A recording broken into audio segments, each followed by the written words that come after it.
Thanks for tuning in to Murder News, your true crime news source for missing persons, breaking cases, survivor stories, and cold cases, plus recommendations for the newest TV shows and podcasts. We would like to invite you to join our family. You could maybe even call it a cult, as we fight for social justice, read true crime headlines, all surrounded by some baby goats. I'm Aurora. And I'm Angelina. Cults are no fun alone, so don't forget to like, comment, and subscribe, and tell all of your true crime friends to join the commune at patreon.com/murdernews. This is the Week in True Crime.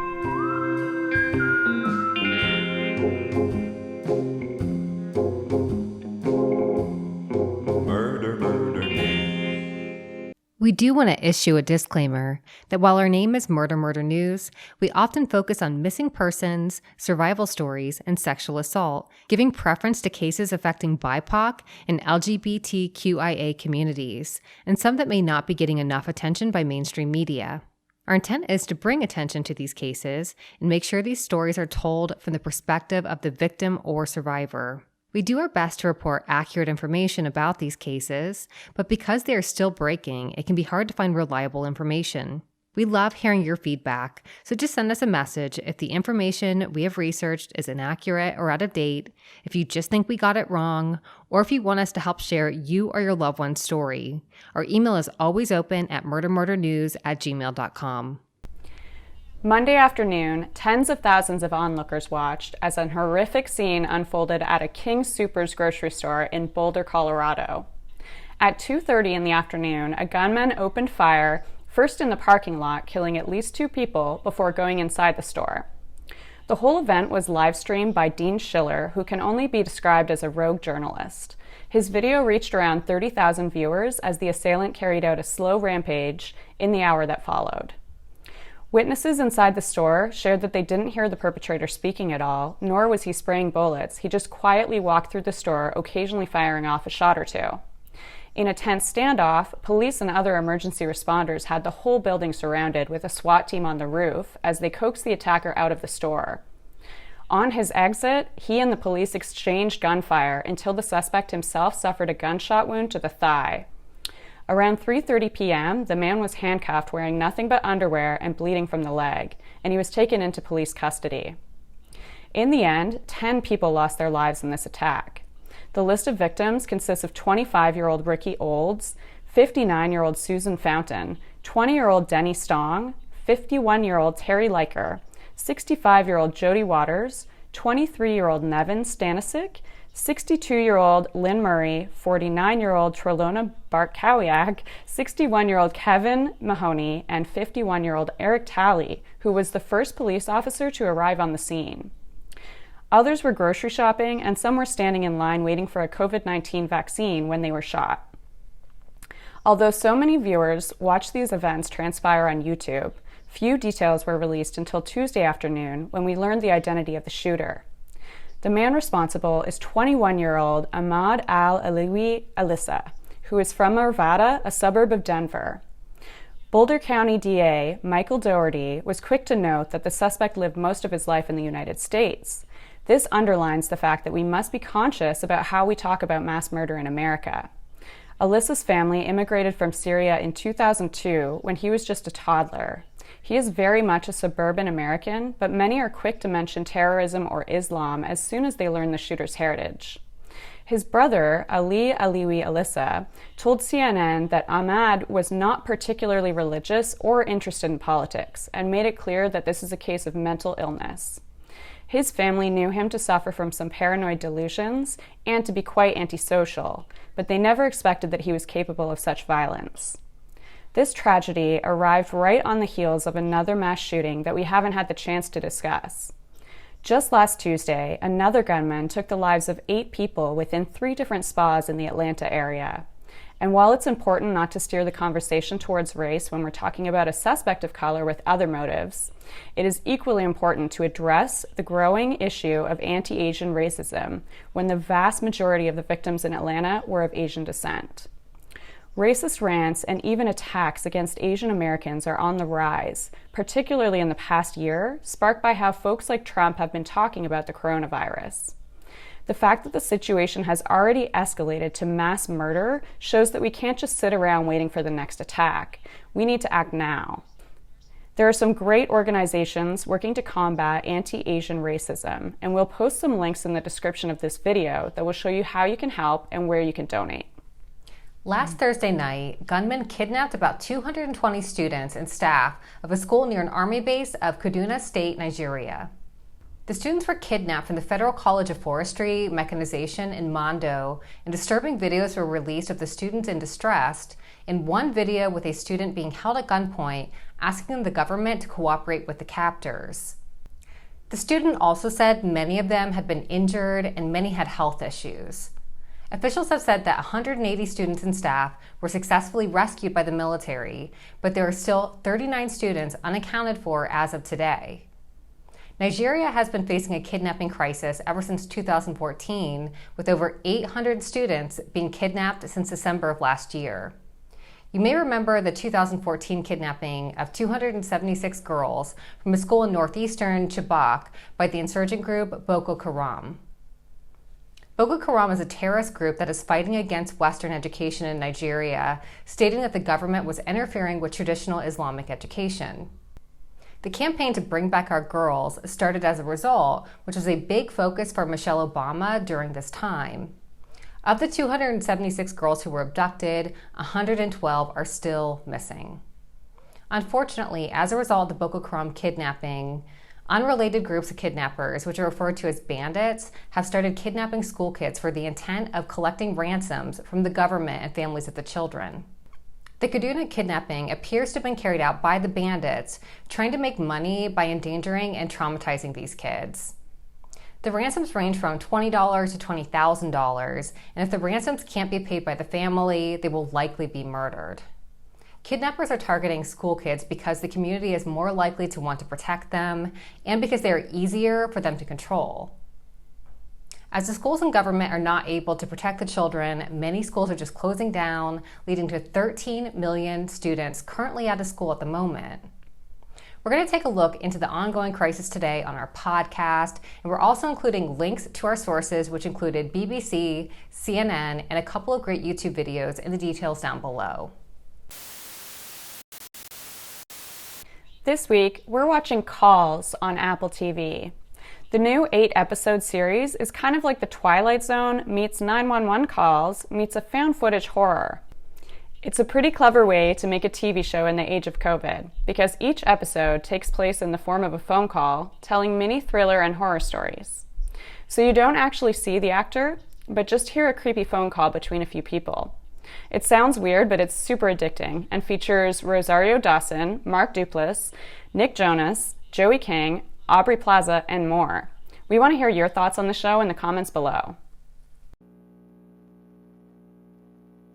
We could not be more excited to have Dr. Shiloh and Dr. Scott with us for one of our all-time favorite podcasts, LA Not So Confidential. Dr. Scott and Dr. Shiloh are two forensic psychologists who dissect the intersections where true crime, forensic psychology, and entertainment meets.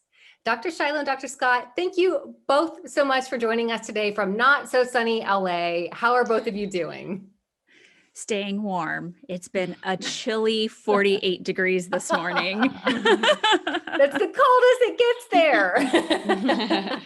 But you get acclimated. You get totally acclimated. I'm from humid, southern, sunny Alabama with 4 distinct seasons, and time moves differently in LA when it's always sunny. And we had a huge thunderstorm last week that just was like the best thing ever. I know, very rare, but like people are like, you getting excited over rain? I'm like, yes, we love rain. It actually sounds really great when you describe it from that way, because I'm not a rain person, but I don't remember in all the time I lived in LA there ever being a thunderstorm. So that sounds kind of magical.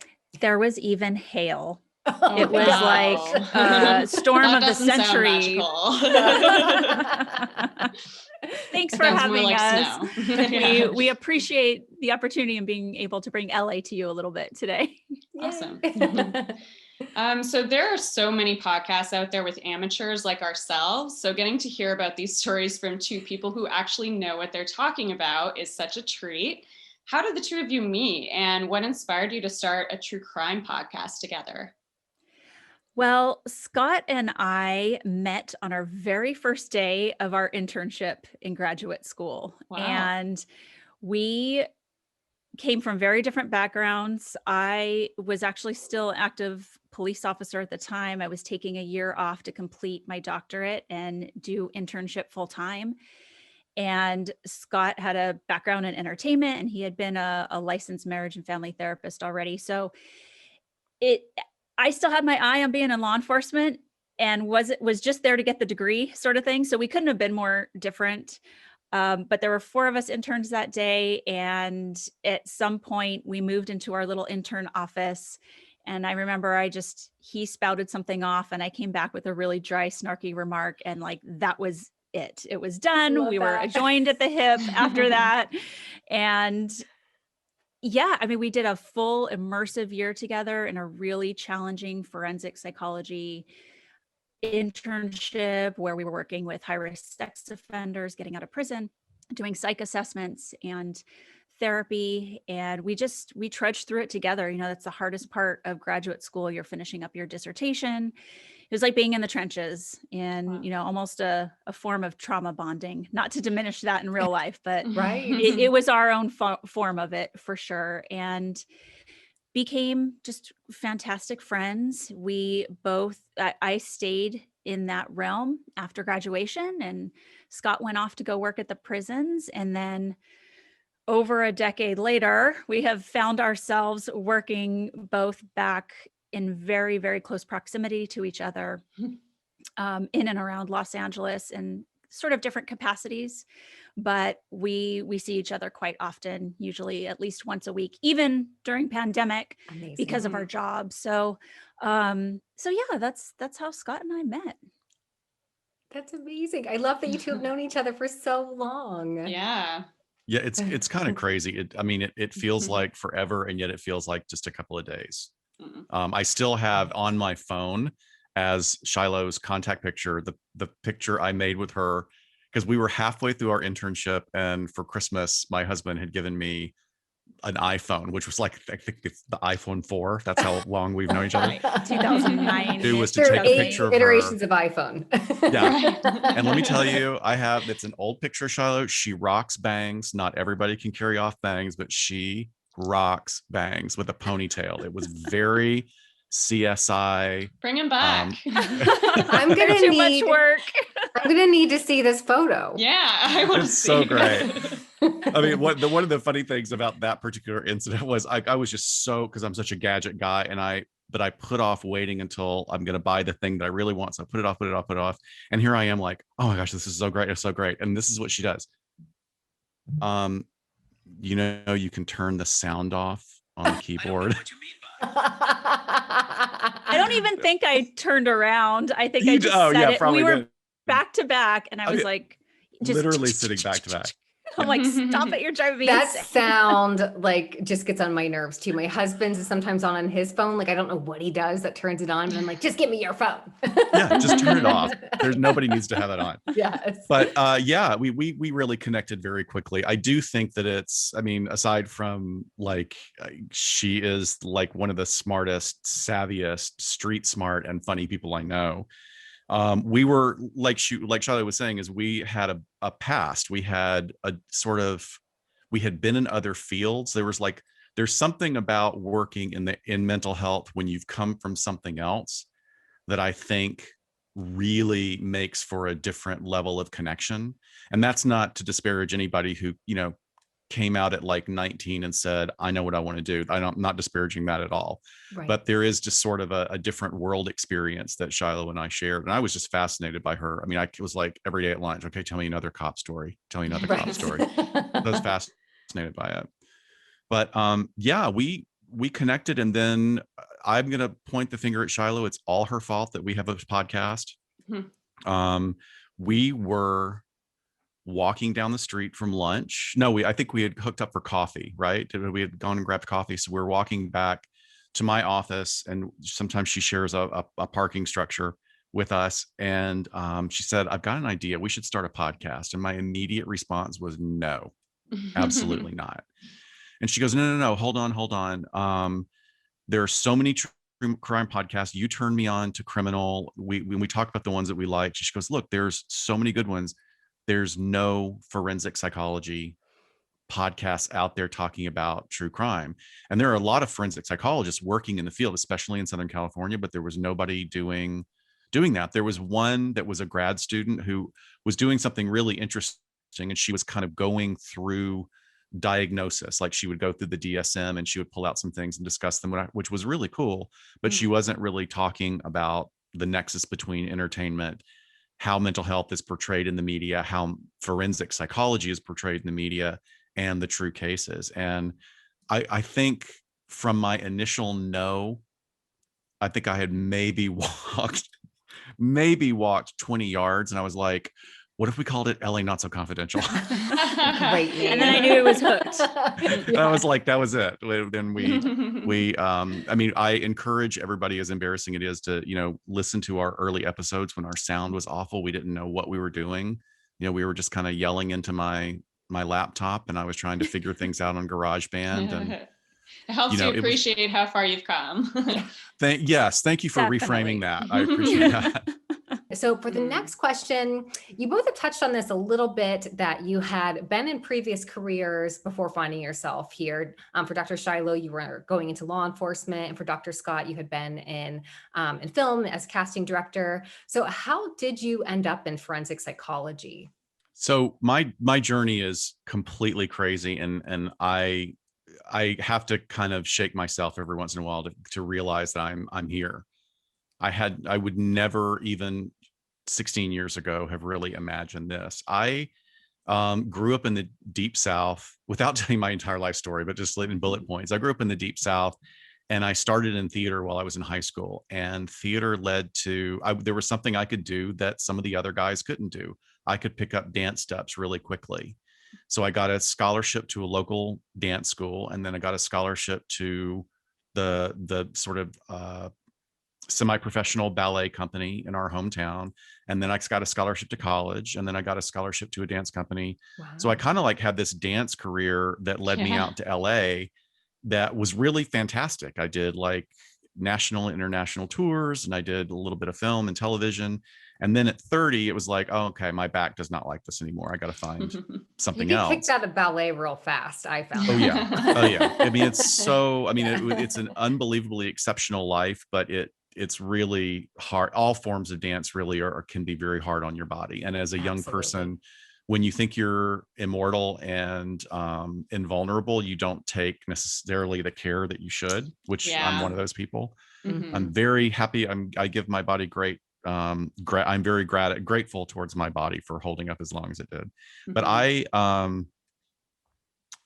had a really great friend who was an agent at a huge agency here, and he said, look, why don't you come work here as an agent's assistant on the bottom level, and there will be a lot of avenues that open up to you. And within about 7 months, I realized agency work is really not what I want to do, but I loved the idea of casting. And I ended up hooking up with a really wonderful casting director and learning a great deal from her, working in that genre for a few years. And then the thing about casting at that point was there was no benefits. And I really started to need to think about I have to find something that has insurance and plan for my future. And after working in post-production for a while on some really great projects, and my therapist had been saying, I think you should think about this work, which I thought was very I don't want to do that. I hate hearing myself talk to you every week. I don't want to. He goes, no, I think you have something that should be explored, and just go take an intro class. Just take an intro class and see what you think. And I took an intro class, and it was like I could feel the synapses in my brain just start crackling in a way that they hadn't in a really long time. And I got my master's, which would have allowed me to work as a marriage and family therapist in private practice and in certain settings, but it wasn't going to give me all of the opportunities that I wanted. So I thought, okay, here's a doctoral program, talked it over with my husband, got fantastic support from him. And I moved into a really great program that had an emphasis as a clinical program. So you get all the basics of clinical psychology, but there was an emphasis in family forensics, which was learning about expert testimony, and how to do court evaluations. There's a real specific type of forensics, not necessarily criminal forensics, but family forensics. And that was fascinating to me. And that got me interested in, well, if I really go down this road, where will I go? And then somebody said, the prisons are always looking for psychologists and the benefits are great. And it is really cool work. And it was cool. It was challenging. I worked for about 3.5 years in the California prison system. And then I worked in LA County Jail. And then I lucked into this fantastic co-responder model where I pair with a detective and we get referrals in the community to deal with the chronically and severely mentally ill, or we engage in activities where you try and redirect people from extremism. And sometimes we escort mentally ill people back to their home country or their home state if they've come out here and gotten into trouble. So that's how I got here. I still every once in a while go, wait, what? How did that happen? It is a wild story. You've been in a lot of very different positions. Literally and figuratively, right? as a Yes. Mine is obviously very different. Just I already said about our backgrounds in general. But I never wanted to be a psychologist. That was actually not on my radar at all. I, from probably the day I was born, was just conditioned to look more towards law enforcement, criminal justice. My parents were in law enforcement. So it was just sort of there and in my face. And I had studied criminal justice and psychology in undergrad, double majored in those because I did find psychology really fascinating. But I had my eye on more investigative, didn't necessarily want to be a local, patrol cop. And there weren't many opportunities for that. So there was a California agency where you could go with just a bachelor's degree and start as a special agent with them. And I thought, sounds perfect. That's my trajectory. And then I graduate from college and California is on a hiring freeze, which we like to do here when we don't spend our money well. The agencies that are run by the state don't hire people. And I was fortunate that I knew that I needed to get some experience under my belt. So I'd been working at the local police department as a civilian cadet, and I was in their property and evidence department, which was a cool thing because I just worked with the detectives and would run evidence down to the crime lab in LA. And, as a criminal justice student, that's a pretty cool gig to have. So, I was kind of stuck. Months went by and California was still not hiring. So I said, well, I'm not going to wait around for them. I am going to set my sights on federal law enforcement, but you needed experience. You couldn't just do it with a degree. And I certainly wasn't an accountant or a lawyer or a linguist. So I was like, all right, law enforcement it is. And fortunately, the department I was working for already were great. They said they would be happy to hire me as long as I stayed for a few years. And I said, great, because I have to do at least 4 years before I can apply to the FBI. And so I started down that road. I became a cop, went to the academy, worked patrol. It was a wild time, even for the very sleepy city that I worked in. I had my share of trauma and critical incidents and officer involved shootings. And, for as wild as it was, I wouldn't take it back for the world because it has shaped who I am now and a lot of my perspectives clearly. But I thought, while I'm here sort of doing my time, getting my experience, I should probably go get higher education just so they can't turn me down when I finally apply.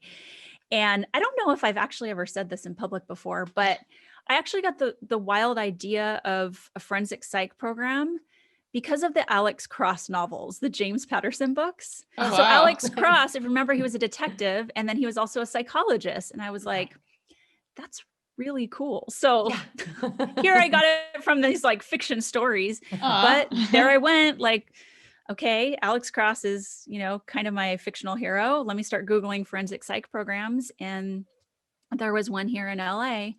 And so, great support from my husband as well, because we've been married not even a year. And I was like, guess what? I'm going to graduate school. Oh, So wow. it was nuts. I mean, our husbands both deserve honorary doctorates for just putting up with that process with us. Right. And went to school. So I was working patrol. I would work weekend nights, 3 12-hour shifts. And then I Wow. would go to school during the weekdays and in the evenings. It was really How? bananas. Oh my I don't even goodness. know. Youth, I guess. I mean, Yeah. I was in my 20s still and did not have a child. So, yeah, I just powered through it. It took 5 years. And Mhm. then by the time I met Scott, I was processing with the FBI, and I had gone through a lot of the process, and they gave me a conditional job offer. And I thought, okay, like I've been dreaming about this for 10 years. And then where we were interning also gave me a job offer for post-graduation. And I had this moment of like, oh, like here's this other opportunity, to both, wonderful things to pick from. And I loved what I was doing working with sex offenders. Really, Mhm. really loved it. We had just an amazing experience where we were. And started realizing I don't want to go to another academy, and I don't want to be sent somewhere colder than California. Yeah. No, Oh, yeah. I would be at the mercy of them sending me wherever they wanted in the country. Oh, man. And it was just a different time in my life where I was. And I'm so grateful for all the opportunities, and that I was flexible enough to say, this is where I'm at now. This is what I should be doing. So I decided to pursue psychology when it wasn't even on my radar. And Wow. that's how I kind of got here. Well, I love the cases that you cover and your unique perspective about those cases. And I really enjoyed your episode about the Wineville chicken coop murders that you did recently. And my all-time favorite episode of yours is probably the episode you did on incels, because I learned so much about them. Like I had no idea that that was even a thing until that episode. And now I see it popping up in the media so much. So, Mhm. out of all of the cases you've covered, and considering your background in forensic psychology, how does that impact the types of cases you research for the show? Do you have a favorite case that you've researched that really keeps you up at night? You know, our idea is just we get a lot of suggestions from our listeners, but we also have an idea list that's like a couple of pages long, because Mhm. there's just Right. so many things. Right now we're concentrating on real vintage crimes and going back to the turn of the century. I mean, the turn of the previous century. Yeah. So we're starting back in the 20s and doing a series all the way up through the 40s, and Right. then back into some noir crimes. Um, but the incel episode is particularly was a turning point for us, because like yourself, I had never heard of it. I had no idea Right. what it was until I got a referral. My job, we had to go investigate a potential threat because of some things that were being posted online that a Mm. coworker did a deep dive on, and now this coworker is terrified that the person sitting next to her Yeah. is like ready to shoot the place up. I mean, it's now like we have to, and obviously we have to be careful. No crime has been committed. There's no imminent threats. There's no anything, but it opened up this world to me where I was like, wait, this is a thing. And then you get pulled into that that world. And then I mean, we also hit it. That was a particularly interesting episode in that the timing of it, I got introduced to the concept. I was texting furiously to Shiloh, like, have you ever heard of this? And she had only had heard a little bit about it as well. And then right as we dropped the episode, everything kind of exploded with several mass attacks that had been connected back to the shooters being involved in those web platforms and in those movements. And Mhm. yeah, that was a particularly interesting one. I mean, the one that like saddens me that we've talked about the most, that haunts me, I guess, but the episode, there's a one that we haven't done an episode on because I think it's been done and it needs to rest for a while, but the disappearance of Madeline McCann Mhm. um, just hit me in a way that I was not expecting to, for Mhm. various reasons, because we look at the big picture. We don't just focus on the criminals, because there are plenty of podcasts out there that focus on the criminals. We talk about how did that individual get to the point where criminality became the main drive in their life to lead to this terrible thing. And we always want to be respectful of the victims. And we think that the victims' names should be known more than the criminals' names, really. And we also want people to understand that it is not one victim. Everybody's a victim in this, including a lot of times the family of the perpetrator. Right. There is fallout all over the place. Yeah. And as much as this is an interesting genre, and I think that our genre, all of us as content producers like yourselves, I think we're doing something really important when we do it well and we do it responsibly. Yeah.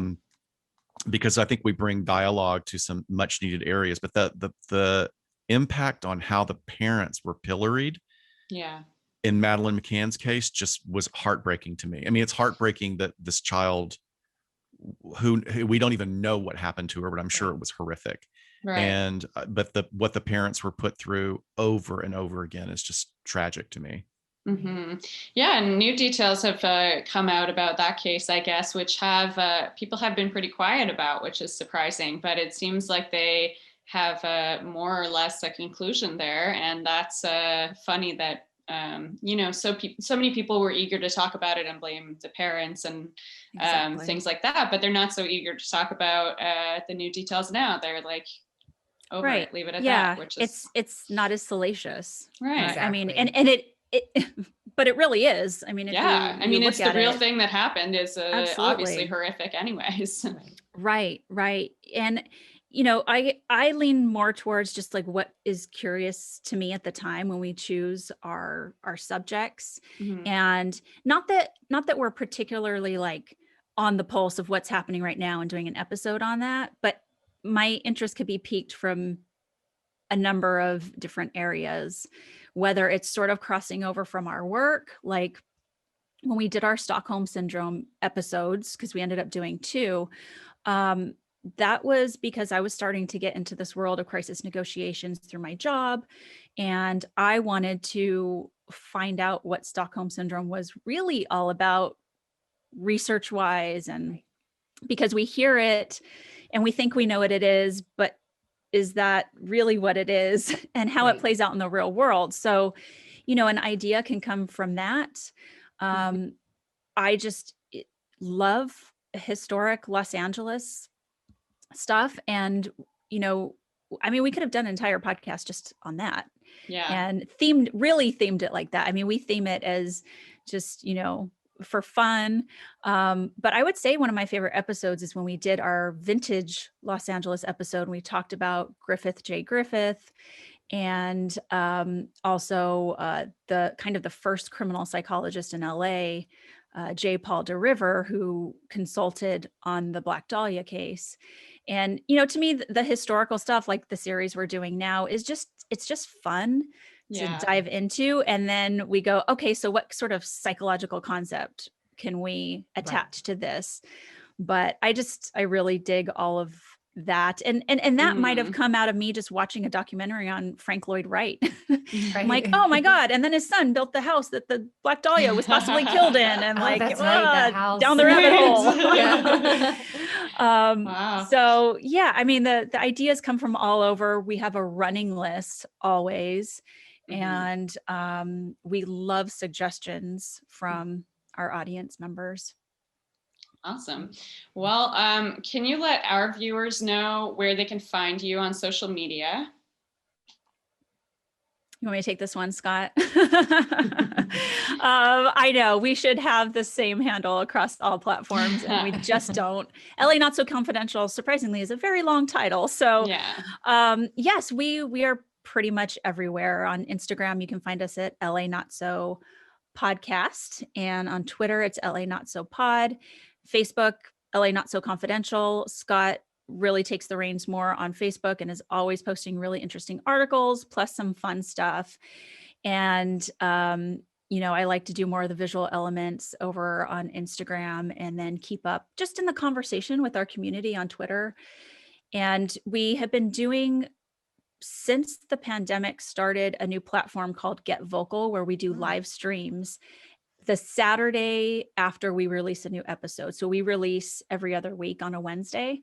And then we do live streaming through the Get Vocal platform, which has been great because it's sort of like Zoom It's so in a way. interactive. People can jump on and talk with you, or they can just be in the chat room and have the conversation going there. And, sometimes we're just talking about like what's in the news, what's going on. We keep it really fun and light. A little wine might be involved in those when we tend not to do that with regular episodes. But well, I have to give credit. I have to also we have another thing that was totally of Shiloh's making, and we have done it once. I can't wait till our next is we're doing watch parties together on Amazon Prime for our Patreon members. So we watched. So great. It is like amazing, and we have people from all over the country. Live chatting while we're watching a classic noir film. And our next one is going to be the musical Chicago, because we're kind of focusing on the 20s. But yeah, if you just put in your browser LA Not So Confidential, everything, all the top links are going to go right to us. Our website is ridiculously long with hyphens. That was my fault for doing that at the beginning. But I think it's important. It's important to mention the website because we put all of our resources for every episode up there. And, we are talking journal articles, although the spectrum is academic journal articles and IMDb, but you'll get everything that we use to research. So it's important to have that up and available to folks. Great. So be sure to subscribe to LA Not So Confidential wherever you listen to podcasts so you don't miss a single episode.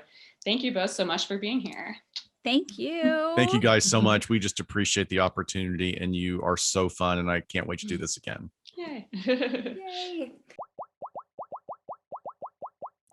Thanks so much for tuning into This Week in True Crime with Murder News. If you haven't already, hit the subscribe button below, give us a thumbs up, and tell all of your true crime friends. Help support Murder News by visiting our Patreon at patreon.com/murdernews. We have some great benefits like merch, a shout out on our YouTube and podcast, exclusive episodes, and early access to tickets for our live online events. Your support helps us feed the MMN goats, add to our community wig wall, and help support our amazing writers that keep you up to date with the latest breaking news every day on murder.news. And don't forget to follow us on Instagram, Twitter, Facebook, and TikTok. See you next week.